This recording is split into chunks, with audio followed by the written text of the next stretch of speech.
Colosenses, estamos viendo Colosenses y vamos a seguir estudiando esta carta, que es una carta de Pablo a la iglesia de Colosas, que es muy interesante y se aprenden muchas cosas para nuestra edificación, nuestro crecimiento y desarrollo espiritual. Así que yo estoy muy motivado con esta carta, estoy aprendiendo muchas cosas acerca de esta iglesia de Colosas y bueno, uno sueña con una iglesia como la iglesia de Colosas.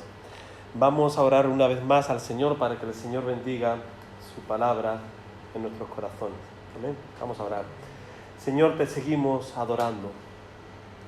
Te seguimos, Señor, dándote las gracias por todo lo que tú haces en nuestras vidas. Y como hemos cantado, Señor, necesitamos de ti, Señor. No queremos ni imaginarnos, Señor, vivir como antes, Señor, cuando no te conocíamos. Señor, no somos ya capaces, Señor, de vivir sin ti, Señor. Vivir, Señor, dándonos tú, Señor, ese apoyo, dándonos, Señor, esa dirección que solamente recibimos de ti para bien nuestro, Señor. Señor, háblanos en esta tarde. Háblanos, Señor, en la necesidad que tenemos de seguir aprendiendo y conociendo tu palabra. Te lo pedimos así, Señor, en el nombre de Jesús. Amén. Dice la palabra del Señor, y vamos a leer, aunque en la pantalla pone a partir del versículo 3, pero vamos a leer los primeros 2 versículos y ya continuamos hasta el versículo 8. Pablo, apóstol de Jesucristo por la voluntad de Dios, y el hermano Timoteo, a los santos y fieles hermanos en Cristo que están en Colosas. Gracia y paz sean a vosotros, de Dios nuestro Padre y del Señor Jesucristo. Siempre orando por vosotros, damos gracias a Dios, Padre de nuestro Señor Jesucristo, habiendo oído de vuestra fe en Cristo Jesús y del amor que tenéis a todos los santos, a causa de la esperanza que os está guardada en los cielos, de la cual ya habéis oído por la palabra verdadera del Evangelio, que ha llegado hasta vosotros, así como a todo el mundo, y lleva fruto y crece también en vosotros, desde el día que oísteis y conocisteis la gracia de Dios en verdad, como lo habéis aprendido de Epafras, nuestro consiervo amado, que es un fiel ministro de Cristo para vosotros, quien también nos ha declarado vuestro amor en el Espíritu. Amén. Hasta aquí la palabra del Señor. El título que tiene este mensaje es una iglesia que cumple su objetivo en este mundo. Una iglesia que cumple su objetivo en este mundo. Alguien definió la iglesia de Colosas como, parece que no, sí, aquí. Una iglesia como la de Colosas es producto de la enseñanza correcta de las Escrituras, de su aplicación, de la comunión íntima unos con otros y con Dios, del testimonio de vidas transformadas por el Señor y de su compartir la fe. Una iglesia como el producto de la enseñanza correcta de las Escrituras, de su aplicación, de la comunión íntima unos con otros y con Dios, del testimonio de vidas transformadas por el Señor y de su compartir la fe. Y ya podríamos acabar aquí el culto, el mensaje, porque lo define muy bien lo que es iglesia. Y realmente la iglesia de Colosas estaba viviendo un momento especial, un momento muy dulce, en el que el Evangelio estaba haciendo mella en los corazones de aquellos que componían esta iglesia y estaban testificando del amor del Señor. Es por ello que la semana pasada yo introduje el estudio de esta epístola recordando de lo que es el Evangelio, las buenas noticias, las buenas nuevas de salvación, las cuales nosotros sabemos que un día llegó a nuestros corazones, convirtió nuestro corazón en un nuevo corazón y comenzamos nosotros una nueva vida por medio de esas buenas noticias, de ese evangelio que transformó, que cambió nuestra vida en una vida muy diferente a lo que éramos nosotros antes de conocer al Señor.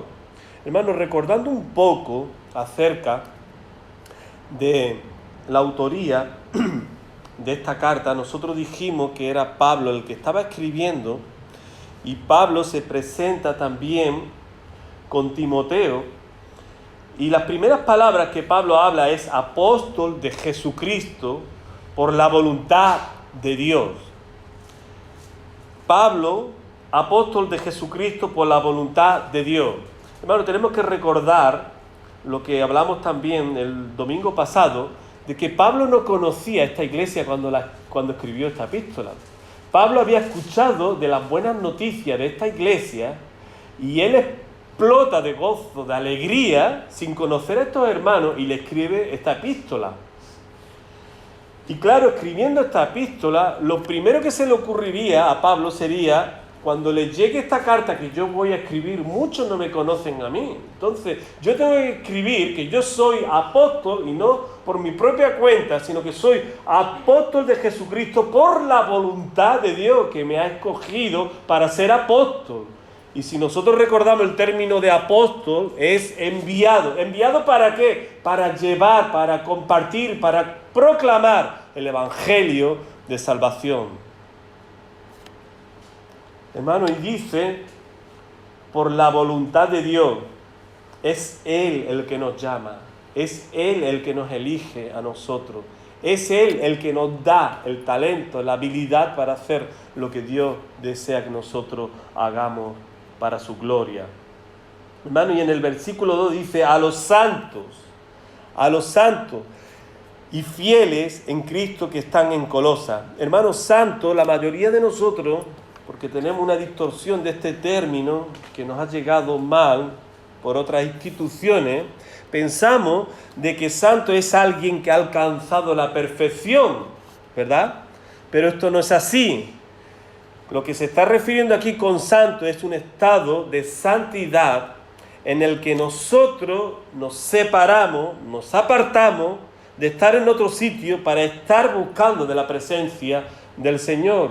El apóstol Pablo está refiriéndose a aquellos que se están separando del mundo para seguir a Cristo. Estos son los santos. Cuando nosotros miramos la iglesia, nuestra iglesia, nosotros somos designados por Dios como santos. ¿Por qué? Porque nos hemos separado, porque estamos haciendo honor y honra al Señor de estar aquí en esta tarde para buscar de su nombre. Y esto no quiere decir, como decía antes, que nosotros somos perfectos. No somos perfectos. La palabra del Señor lo deja muy claro, que no hay justo ni aún uno. Todos nosotros necesitamos de Cristo por causa de nuestras imperfecciones y pecados que hay todavía en cada uno de los que estamos aquí en esta tarde. Hermano, y cuando dice apóstol, está hablando de la tarea a la cual, como decía antes, a la tarea a la cual ha sido llamado, que es la predicación de la palabra. Hermano, y dice a quién está llevando este mensaje, que es a los santos y fieles hermanos. Santos y fieles, hermanos, no son solamente santos, sino que también son fieles. ¿Fieles en qué? En guardar una fidelidad de estar caminando con el Señor, de estar caminando con aquello que hace ser mejor persona de lo que no eran antes, cuando no conocían al Señor. Hermano, esto quiere decir, y es bueno que nosotros recordemos este término de hermano. Hermano es para que nosotros entendamos que nosotros pertenecemos a una familia. Nosotros pertenecemos a una familia, y en este caso es una familia, la familia de la fe. El Señor no te ha llamado para tú andar solo, aislado, en tu propia forma de ver e interpretar la vida. No, nosotros estamos juntamente con nuestros hermanos y estamos caminando juntos en lo que la palabra del Señor nos dice. Hermano, vivimos tiempos difíciles en el que muchas personas parece que se aíslan y viven en una isla, como un náufrago. Y no sé si se logra ver, yo creo que no, pero ahí está diciendo, gracias por su compañía. Si no estuvieran conmigo en esta isla, seguro que ya me hubiera vuelto loco. Hermano, lo cierto es de que algunos se piensan de que tiene una gran compañía. Bueno, este náufrago puede ser que la compañía que tenga sean los peces y todo lo que le rodea fuera de la isla. Pero lo que deja esa imagen es que cada uno, a veces nos encontramos cada uno por ahí, que se está creando su propio mundo en el que él está controlando ese mundo e interpreta todas las cosas que tiene alrededor suya. No le hace falta a nadie nada más que a sí mismo para interpretar todo lo que está cerca de sí. Pero el Señor no nos ha creado para ser náufragos y para que yo mande sobre todos los que tengo a mi alrededor. El Señor me pone en una familia, la familia de la fe, para que la familia de la fe trabaje con mis imperfecciones y para que me ayuden a crecer en el Señor. Es muy fácil en nuestros días encontrar personas que no creen en congregarse y buscan pues programas, predicaciones, cultos en directo, para él ser una parte más de eso que está viendo y acompañando del culto en directo. Pero eso no es lo que el Señor nos llama y nos convoca a hacer. A nosotros nos pone una familia, la familia de la fe, para que yo salga de mi casa y yo tenga el lugar donde congregarme para yo alabar juntamente con mis hermanos al Señor. Y yo sea edificado en ese tiempo de adoración. Hermano, como dice en este texto aquí, no ha sido creado para la soledad, sino para la solidaridad. Y esta solidaridad debe mostrarse de manera práctica. No es suficiente que diga pertenecer a la Iglesia Universal, y hay muchos creyentes por ahí. No, yo pertenezco a la Iglesia de Cristo, a la Iglesia del Señor. Y dice al final, y que ser espiritual es suficiente. Algunos dicen, no, lo que importa es que yo sea espiritual y que yo, ante todo, pertenezco a la Iglesia Universal. No, hermano, estás confundido. Nosotros vemos en la palabra del Señor que el creyente tenía un lugar donde congregarse, una familia de la fe donde estar arropado y crecer en la fe. Y es lo que está enseñando Pablo aquí, en este comienzo, es que él ha recibido buenas noticias de que esta iglesia está creciendo espiritualmente por causa del Evangelio, y él da gracias a Dios por ello y por cada uno de los que están dentro de la familia del Señor. ¿Y dónde está el mando? Desaparecido. Está aquí dentro de la Biblia. Una iglesia es como un instrumento que tiene que ponerse en las manos de Dios para sonar agradablemente con el buen testimonio del Evangelio que ésta tiene que dar. Una iglesia es como un instrumento que tiene que ponerse en las manos de Dios, el intérprete, el maestro, para sonar agradablemente con el buen testimonio del Evangelio que ésta tiene que dar. Hermano, esto es lo que estaba pasando aquí en la iglesia de Colosas. Estaba sonando bien esta iglesia. Estaba llegando al oído de muchas personas que se encontraban lejos, como era el caso del apóstol Pablo, que no conocía, porque no había estado en esta iglesia, pero le habían llegado estas noticias de que esta iglesia estaba haciendo la diferencia en este lugar, que las personas estaban siendo movidas, estremecidas por el mover del Espíritu Santo en medio de esta iglesia, y que esta iglesia estaba dando un buen testimonio de fidelidad y de honrar el nombre del Señor, siendo motivo de agradecimiento a Dios, no solamente por esta iglesia, sino por las personas creyentes que no pertenecían a esta iglesia y que llegándole esta noticia decían, ¡wow! ¿Cómo la iglesia de Colosas es?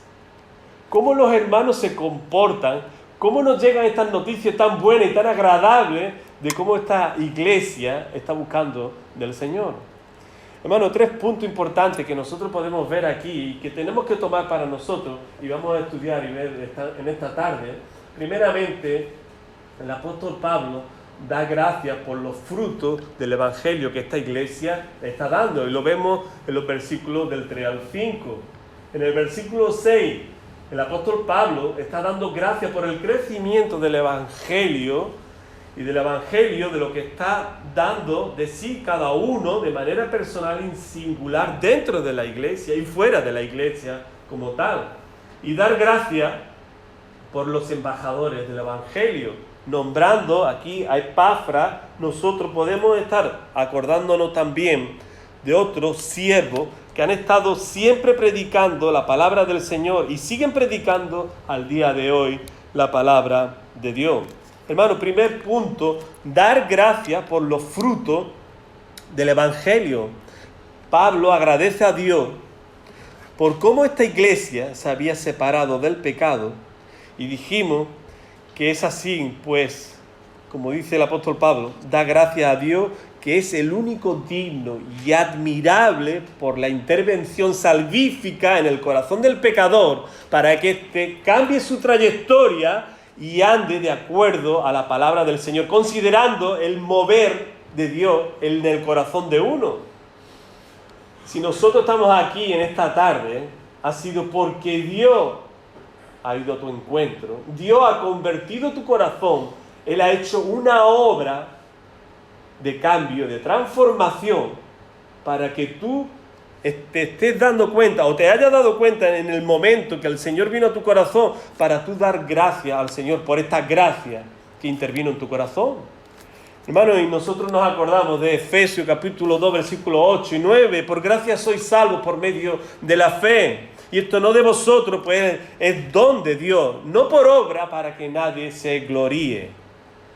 Pablo está agradecido a Dios por los frutos que ha oído hablar de estos creyentes. Una iglesia que da un buen testimonio de Cristo es una iglesia que suena bien. Es una iglesia que anhela a las personas que están fuera de esa iglesia formar parte o estar cerca de personas que hablan bien y que glorifican el nombre del Señor. Hermano, habla aquí en este apartado, en este primer punto, su fe está en Jesucristo. Lo que el apóstol Pablo está diciendo aquí, en el versículo 3, siempre orando por vosotros damos gracias a Dios Padre de nuestro Señor Jesucristo, habiendo oído de vuestra fe en Cristo Jesús. Hermano, el término que utiliza en el griego fe es pistis, y significa que está persuadido de que algo es verdad y creerlo. Va más allá de una aceptación de la verdad, y esta verdad es como algo visual, pues implica obediencia. En otras palabras, tú y yo no necesitamos ver para creer.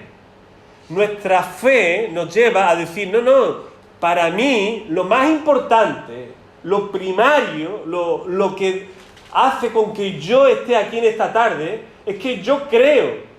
Lo que a mí me mueve a venir aquí a la iglesia y seguir adorando al Señor en todo el tiempo que yo creí en el Evangelio, el día que cada uno de nosotros se acuerda del Evangelio cuando vino a su vida, es que nosotros anteponemos el creer antes del ver. Así que nosotros creemos y nosotros experimentamos la consecuencia de creer, que las bendiciones vienen a nosotros. Y de aquello que nosotros pedimos en fe al Señor y se cumple, nosotros magnificamos, glorificamos el nombre del Señor, porque oramos para que el Señor abra las ventanas de los cielos y se cumpla su voluntad en nuestras vidas. Y nosotros vemos ese mover en nuestras vidas. Y nosotros damos gracias al Señor por lo que vemos después de haber creído. Hermano, las personas que tienen la fe puesta en otra cosa que no sea la persona de Cristo, esa persona va a anteponer primeramente, yo quiero ver para creer, ¿verdad? Yo quiero ver para creer. Si yo no lo veo, yo no lo creo. Como pasó con Tomás, ¿verdad? Hermanos, nosotros hemos puesto nuestro creer en el Señor, y por haber puesto nuestro creer en el Señor, nosotros somos salvos por Él. Nosotros somos salvos por haber puesto nuestra fe en el Señor Jesucristo. Dice aquí en Juan 3:36, el que cree en el Hijo tiene vida eterna, pero el que rehúsa, el que rechaza creer en el Hijo no verá la vida, sino que la ira de Dios está sobre él. Otro texto, Juan 6:47, el que cree en mí tiene vida eterna. El que cree en mí, dice el Señor, tiene vida eterna.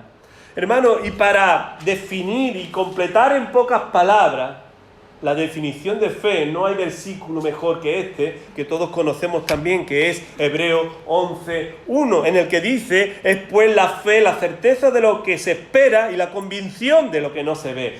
Tú y yo no necesitamos ver para creer. Tú y yo no necesitamos ver para creer. Nosotros hemos creído en el mensaje del Evangelio y hemos puesto nuestra fe en Cristo, que nos salva y que ha cambiado nuestra manera de vivir, la que teníamos antes de conocer a Cristo.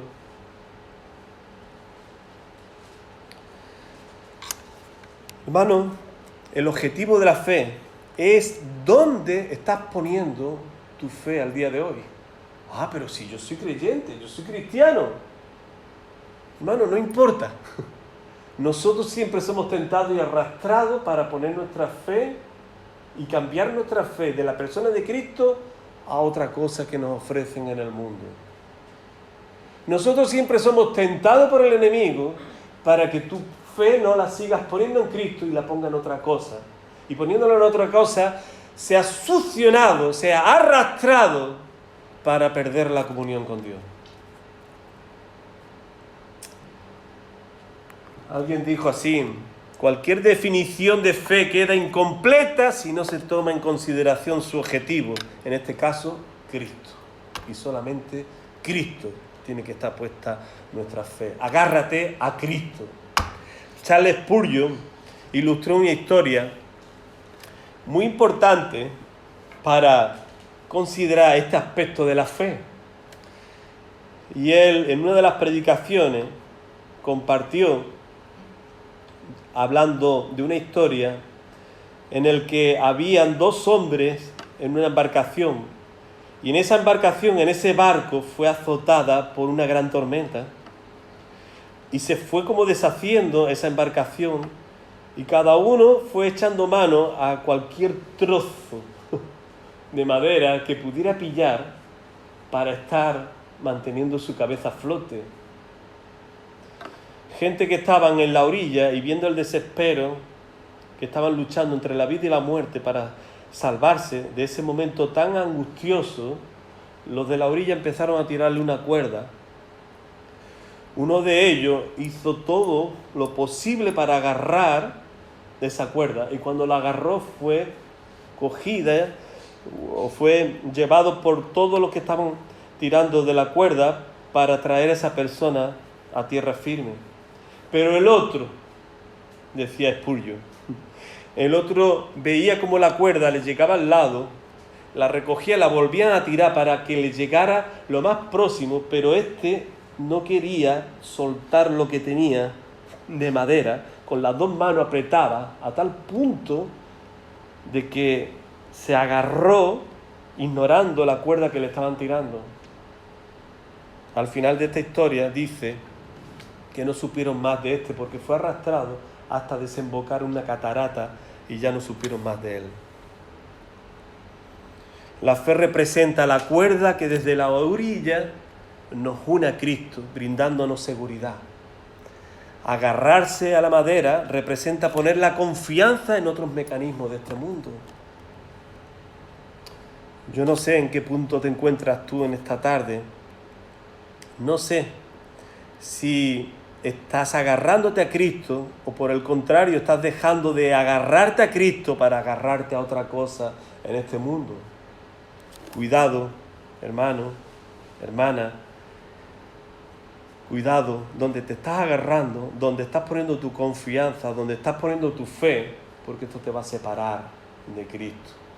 Agárrate a Cristo. Es el mensaje de proclamación que nosotros siempre hacemos de la palabra del Señor y lo que la palabra del Señor nos enseña. Hermano, también el Evangelio produce amor, y del amor que tenéis a todos los santos. El apóstol Pablo está dando gracias al Señor porque esta iglesia está compartiendo el amor que tenéis por todos los santos, dice aquí. Hermano, la fe verdadera no habita en el vacío, no vive aislado, no podemos vivir como náufragos. Lo que nosotros estamos experimentando del Señor es para compartirlo unos con los otros y nosotros hablar de las cosas que el Señor está haciendo en cada uno de nosotros, en nuestras casas, y esto hace bien a nosotros, la familia del Señor, porque nos edifica. ¡Wow! ¡Qué bien! Cómo el Señor está bendiciendo a mi hermano, a mi hermana, a su casa. Cómo el Señor le está dando fortaleza en medio de la tribulación, en medio de la prueba, y sigue manteniéndose firme. Esto me llena, esto me alegra mi corazón. Y la palabra del Señor nos dice en Juan 13, 34 a 35, un mandamiento nuevo os doy, que os améis unos a otros como os he amado, que también os améis unos a otros. En esto conocerán todos que sois mis discípulos, si tuviereis amor los unos con los otros. Hermano, de modo que nosotros decir que yo amo a Dios, pero no estoy dispuesto a amar a mi hermano o a mi hermana, es una incongruencia, es una contradicción, es un absurdo, nos dice la palabra del Señor. ¿Cómo se nota si uno está en el camino correcto cuando dice que es cristiano? Porque aparte de amar al Señor, esto se ve reflejado en el amor que tiene también con los hermanos y con las hermanas dentro de la iglesia. En Primera de Juan, capítulo 2, versículo 9 al 11, dice: el que dice que está en la luz y aborrece a su hermano, está todavía en tinieblas. El que ama a su hermano permanece en la luz y en él no hay tropiezo. Pero el que aborrece a su hermano está en tinieblas y anda en tinieblas y no sabe a dónde va porque las tinieblas le han cegado los ojos. Hermano, está claro. Si nosotros decimos ser de Cristo, nosotros vamos a amar a nuestros hermanos. Y la iglesia del Señor va a ser conocida por el amor que tengamos entre nosotros. ¿Por qué? Porque somos una familia y la familia habla bien uno de los otros. Ah, pero es que tú sabes de que fulanito y menganito tiene problemas, tiene situaciones, tiene un carácter, tiene una forma. Hermano, es mi hermana, yo lo tengo que defender. Es mi familia. Yo no puedo salir por ahí hablando mal de mi hermano ni de mi hermana. Yo tengo que orar por él y por ella. Y yo tengo que guardar a mi hermano y a mi hermana como en la casa, en la familia de la sangre. Yo no veo a nadie hablando mal de su hermano, de su padre, de su madre. No. Si es mi familia, ¿cómo yo voy a hablar mal?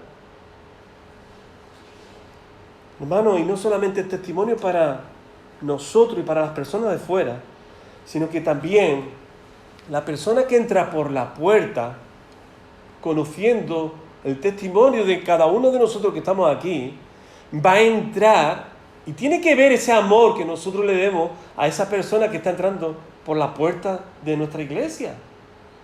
Hermano, la persona que entra por la puerta de la iglesia, yo me acuerdo, el primer día que yo entré por la puerta de la iglesia como visita, lo primero que uno piensa es: ¿quién me voy a encontrar en la iglesia y cómo me va a recibir? Ah, pero a ti no te interesa si realmente está predicando la sana doctrina, si hay mucho conocimiento en la iglesia, si son gente ferviente, si son personas que hacen lo correcto. No, lo primero de lo primero que piensa una persona cuando entra por esa puerta no es nada de eso. Lo primero que piensa: ¿cómo me van a recibir? ¿Cómo me voy a sentir en medio de esta persona que no conozco, que estoy visitando por primera vez? Lo único que yo he escuchado es hablar bien, y cuando uno llega a la iglesia, uno quiere encontrar amor y recibimiento por parte de la gente que están aquí. Está visitando un hermano y ahora lleva menos tiempo con nosotros porque está trabajando los domingos, Pero cuando libró y vino a la iglesia y yo llegué a él, digo, hombre, qué alegría de verte, hermano, ¡wow! Y él dice, bueno, solamente he faltado 3 semanas, pero se quedó como espantado, como diciendo, wow, parece que sí, que se preocupan por mí. Pero es que debiera de ser así. Nosotros deberíamos de estar atendiendo a la persona que nos está visitando con un amor que fuera ya familiar para nosotros esa persona. Ah, que se va a sorprender, da igual. Nosotros tenemos que amar a esa persona que entra por esa puerta. Hermano, y después las demás cosas las vais conociendo de nosotros, cómo nosotros alabamos al Señor, cómo nosotros estamos interesados por la sana doctrina, cómo nosotros buscamos al Señor en el temor a su nombre. Hermanos, nuestro amor es para siempre. ¿Se acuerdan en Juan 13:1, en la cena del Señor? El Señor dice en el final de este versículo, como había amado a los suyos que estaban en el mundo, los amó hasta el fin. Como había amado a los suyos que estaban en el mundo, los amó hasta el fin. Hermanos, nuestro amor es para siempre, con todo, igual que nuestro amor por el Señor es para siempre. Hermano, él dice en esta cita de John MacArthur, el verdadero creyente se caracteriza por la fe pura en la verdad y la manifestación del amor hacia los hermanos. Somos salvos por la fe y somos salvos para amar. Me encanta esa última parte que habla John MacArthur. Somos salvos por la fe y somos salvos para amar. Hermano, si tú y yo somos salvos en Cristo, es para expresar ese amor que hemos recibido del Señor con las personas que tenemos a nuestro alrededor. Hermano, también el Evangelio permanece en la esperanza. En el versículo 5 dice, pero de los más de ellos no se agradó Dios, perdón, estoy leyendo en otra parte. 5. A causa de la esperanza que os está guardada en los cielos, de la cual ya habéis oído por la palabra verdadera del Evangelio. A causa de la esperanza, dice aquí la palabra del Señor. Hermano, Pablo expresa también la gratitud a Dios, no solo por la fe y el amor que estos tienen en la iglesia, sino también por su esperanza. Hermano, es lógico, si nosotros tenemos puesta la fe en el Señor, nosotros estamos alimentando esta fe en el Señor, esta cercanía con el Señor, esta comunión con el Señor, porque nosotros estamos guardando en el depósito nuestro esta esperanza que tenemos en el Señor, de que un día el Señor va a venir por nosotros. Hermano, esta es la herencia que nosotros tenemos, como dice aquí en 1 de Pedro 1:4, una herencia incorruptible, incontaminada e inaccesible, reservada en los cielos para vosotros. Hermano, estos colosenses se convirtieron en hijos de Dios por la fe en el mensaje de la palabra de verdad, el Evangelio que habían escuchado. En 1 de Juan, capítulo 3, versículo 1 y 2, dice, mirad cuán amor nos ha dado el Padre, para que seamos llamados hijos de Dios. Por esto el mundo no conoce, porque no le conoció a Él. Amados, ahora somos hijos de Dios, y aún no se ha manifestado lo que hemos de ser. Pero sabemos que cuando Él se manifieste, seremos semejantes a Él, porque le veremos tal como Él es. Hermanos, nosotros estamos viviendo este tiempo presente, y nosotros vivimos y estamos dispuestos a sacrificar, a pagar un precio por lo que nosotros sabemos que obtendremos en la vida eterna. Nosotros somos de vivir abnegándonos a ciertas cosas, a ciertos placeres que nos invita el mundo, o el simple y mero hecho de decir que a lo mejor hemos tenido distracciones para no venir esta tarde al culto, y nosotros hemos dicho, no, yo antepongo, yo priorizo el nombre del Señor, yo vengo a la iglesia del Señor. No, mi lugar está en la iglesia en este momento y no en cualquier otro lado. No concibo vivir y no pagar este precio por amor a Cristo, porque esto redunda en el bien, en la satisfacción que me va a dar el yo consagrarme al Señor, en yo santificarme, como hemos hablado antes, en yo apartarme y yo separarme de otras cosas para pagar este precio en el cual yo hallo satisfacción, hallo gozo, hallo alegría de parte del Señor. Hermano, cuando un niño es niño, lo quiere todo en el momento, ¿verdad? Lo quiere de una manera inmediata, no sabe esperar, no sabe pagar el precio para conseguir aquello que se le está diciendo que lo tendrá. Un sabio dijo así: no sacrifique el futuro en el altar de lo inmediato. No sacrifique el futuro en el altar de lo inmediato.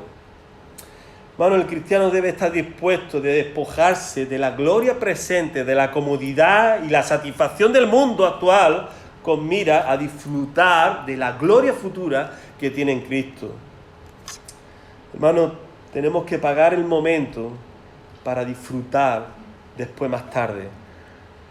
No te desvíes disfrutando y dejando al Señor para después, porque acabarás separándote del Señor, acabarás enfriándote de seguir a Cristo. Seguirás tus placeres, tus deseos y te olvidarás de Cristo. Hermanos, nosotros somos de aquellos que estamos sacrificando muchas cosas por amor a Cristo, pagando un precio para que el Señor sea lo primero de lo primero en nuestras vidas. Romanos 8:18 dice: pues tengo por cierto que las aflicciones del tiempo presente no son comparables con la gloria venidera que en nosotros ha de manifestarse. Y también Filipenses 3:20 dice: nuestra ciudadanía está en los cielos, de donde también esperamos al Salvador, al Señor Jesucristo. Hermanos, da gracias por el crecimiento en el Evangelio. Es el segundo punto en el que Pablo habla aquí, dando gracias. Pablo reconoce que estos son el resultado de haberle llegado el Evangelio, que tiene una extensión universal. Lo interesante aquí, hermano, es que Pablo está reconociendo que estos dieron el lugar que correspondía el Evangelio en sus corazones, produciendo un crecimiento espiritual.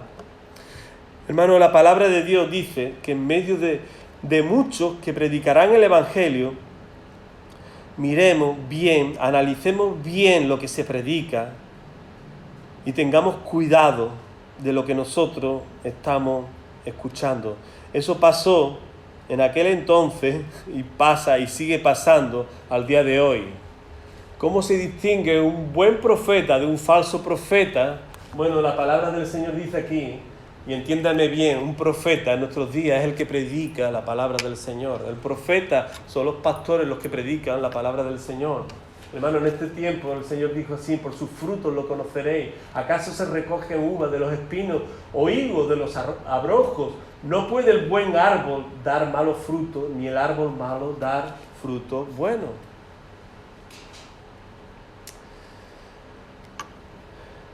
Hermanos, sigamos hacia adelante buscando siempre la palabra y solamente la palabra del Señor. Dejemos de atender y curiosear aquello que dicen algunos predicadores y que no hacen honores a la palabra del Señor. Estamos viviendo tiempos muy complicados, tiempos muy difíciles, tiempos que tenemos que analizar muy bien lo que estamos escuchando.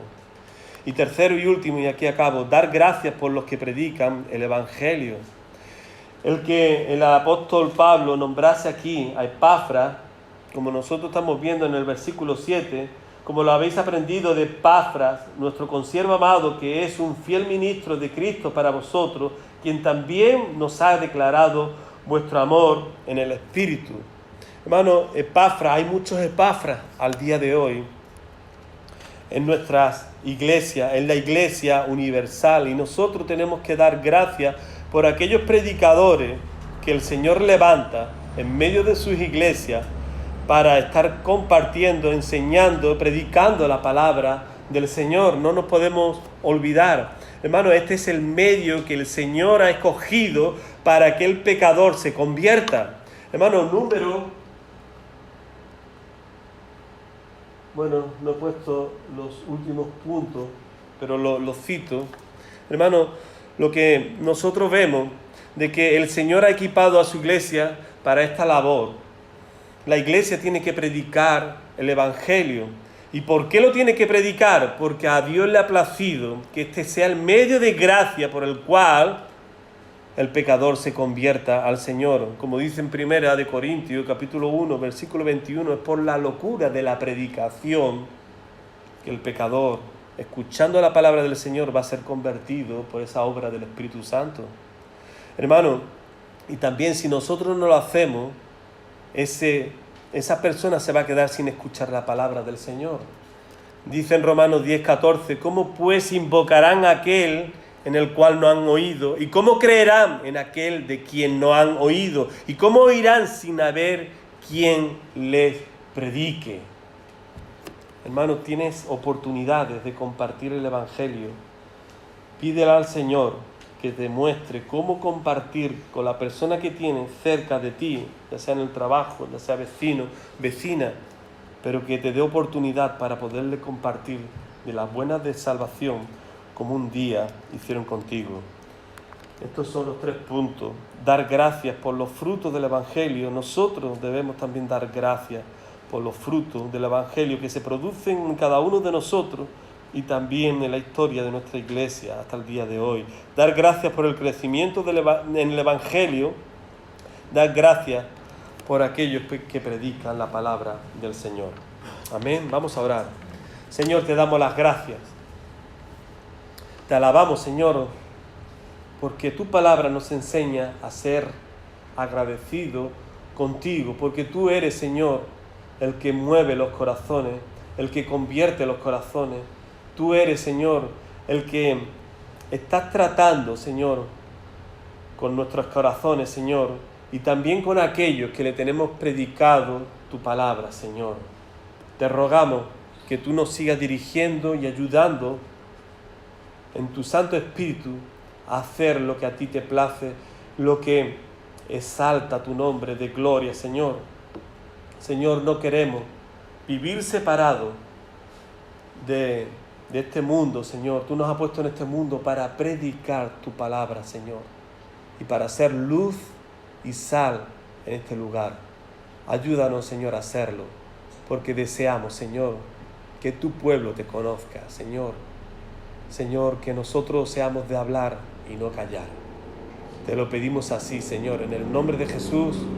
Amén, Señor.